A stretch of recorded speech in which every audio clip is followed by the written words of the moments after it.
ओम शांति। आज हम जिस परिवेश में रह रहे हैं, हम सब उससे अच्छी तरह से परिचित हैं। जो भी सिचुएशंस हमारे सामने हैं, हम सब देख रहे हैं। अभी लेटेस्ट में ही लोग तीर्थ करने के लिए गए हुए थे। केदारनाथ घाटी में जो भी कुछ हुआ, किसी से छुपा नहीं है। और हम सब ये आशा करते हैं कि हमारे साथ सब कुछ अच्छी तरह से घटे। हम ये तो आशा रखते हैं अच्छी तरह से हमारे साथ घटे, लेकिन जब बात आती है कि हम सब कुछ ऐसा करें कि जिस पृथ्वी पर हम सब रह रहे हैं उस पर भी सब कुछ अच्छे से घटे, इसका हम थोड़ा कम ध्यान रखते हैं। यदि हम इस बात का ध्यान रखें कि इस पृथ्वी ग्रह के लिए हमें कैसे रहना है, इसकी सुरक्षा के लिए, इसकी स्वच्छता के लिए हमें किस तरह से जीना है, अगर हम इस बात का थोड़ा सा भी ध्यान रखें तो मैं समझता हूँ कि जैसे ये प्राकृतिक आपदाएं होती हैं, चाहे कच्छ भुज की घटना लें, केदारनाथ की घटना लें, अथवा अन्य कोई भी बहुत बड़ी बड़ी ऐतिहासिक घटनाएं हुई हैं, शायद ये न घटे। तो ये जो पृथ्वी हमसे एक एक्सपेक्ट करती है, जैसे हम एक्सपेक्ट करते हैं हमारे साथ ये नेचर कुछ ऐसा न करे, तो ठीक इसी तरह से पृथ्वी एक्सपेक्ट करती है कि हम भी कुछ ऐसा करें। और इसमें इसकी भी एक पुकार है। ये पृथ्वी हमसे एक्सपेक्ट करती है कि आप कुछ ऐसा करें कि जो मेरा स्वर्गिक रूप था वो फिर से लौटे। ये भारत स्वर्ग कहलाता था, फिर से स्वर्ग बने, हम सब चाहते हैं। तो इसकी अंदरूनी पुकार है, मुझे स्वर्ग बनाइए। और जहां तक मैं समझता हूं इसकी पुकार को पूरा किया जा सकता है, उसमें हमें बहुत कुछ करने की भी आवश्यकता नहीं है। उसमें इम्पोर्टेंट बात है कि किसी भी चीज को घटित करने के लिए कुछ एक सिस्टम चाहिए होता है, कुछ वैल्यू चाहिए होती है। तो अगर हम कुछ वैल्यूज को अपने जीवन में ले आए और उनको एक सैद्धांतिक रूप से स्वीकार करें तो उसको पूरा करना कोई मुश्किल नहीं है और हमें करना चाहिए। मेरी दृष्टि में वो क्या सिद्धांत हो सकते हैं,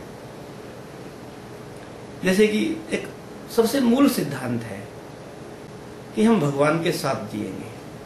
अगर हम तीर्थ स्थानों पर जाते भी हैं तो इसीलिए जाते हैं ना कि भगवान की हम पर कृपा हो, अथवा भगवान के हमें दर्शन हो, अथवा हम जो चाहते हैं भगवान उसे पूरा करने में सहयोग दें।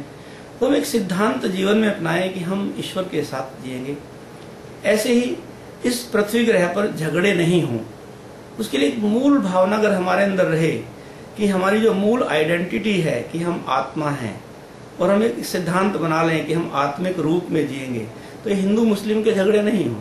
अभी जो चलता है कि भाई ये अयोध्या में मंदिर नहीं बनना चाहिए, ये बाबरी मस्जिद आदि पर इस तरह का घटना नहीं घटित होने चाहिए, अथवा ये गोधरा कांड जो हुआ अब तक भी हाईलाइट होता जा रहा है, तो हम सब इससे बच जाएंगे।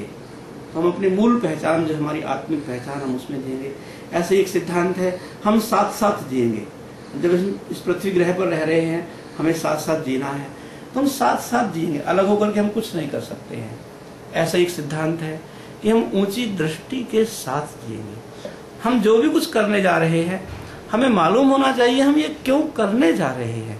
जब तक हमें ये क्लियर नहीं होगा तब तक उसके रिजल्ट अच्छे नहीं आएंगे और हमारे जो किए हुए कर्म है वो कल्याणकारी नहीं बनेंगे। यदि हम अपने कर्मों को कल्याणकारी बनाना चाहते हैं, और जो गीता कहती है कर्म का फल अच्छा अथवा बुरा हमें भोगना पड़ता है, तो हम अच्छे कर्मों के आधार पर अच्छे परिणाम प्राप्त कर सकेंगे। तो ये सिद्धांत बड़े ही सटीक है, ठीक है। और सिर्फ मेरे कहने की ही बात नहीं है, मेरी दृष्टि में तो सिद्धांत इतने पॉपुलर होने वाले हैं कि पूरा विश्व इन्हें स्वीकार करेगा। आप देखिए कि इस पुस्तक के अंदर, ठीक है, ये सकारात्मकता के ऊपर जिस भी राइटर ने लिखा है, ठीक है, कि सकारात्मकता का अभ्यास एक प्रिंसिपल है कि हम पॉजिटिविटी के साथ जिएंगे, ठीक है। तो पॉजिटिविटी देखिए क्या कह रही है कि मेरी आदत हो गई है, यह कहने में कितना सहज है। आदतें स्वतः भी निर्मित हुई जान पड़ती हैं, परंतु अच्छी आदतों का विकास सहज नहीं होता।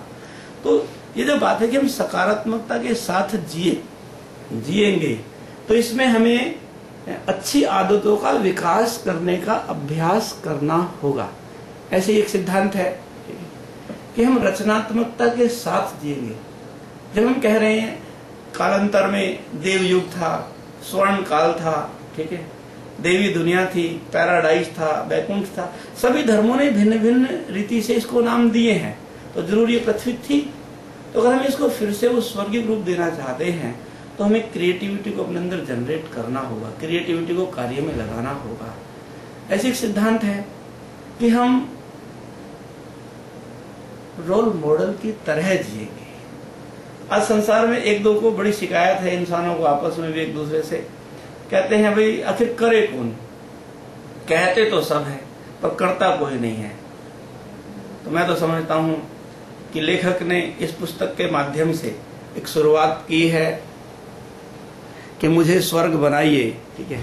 इसने लेखक ने जो भी इसमें सिद्धांत दिए हैं, और पढ़ने से लगता है कि लेखक ने वास्तव में उन सिद्धांतों का जीवन में अनुभव किया है और तभी उसके लिए भी शायद संभव हो पाया है अपनी बातों को, अपने हृदय की बातों को लोगों के सामने रखना, कि हम एक आदर्श व्यक्ति की तरह जिएंगे।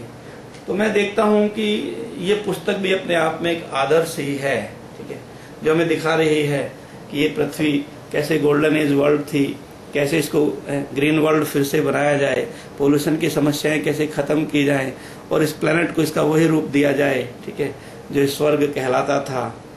तो कुछ भी असंभव नहीं है संसार में, बस करने की जरूरत है, प्रयास की जरूरत है और विश्वास की जरूरत है।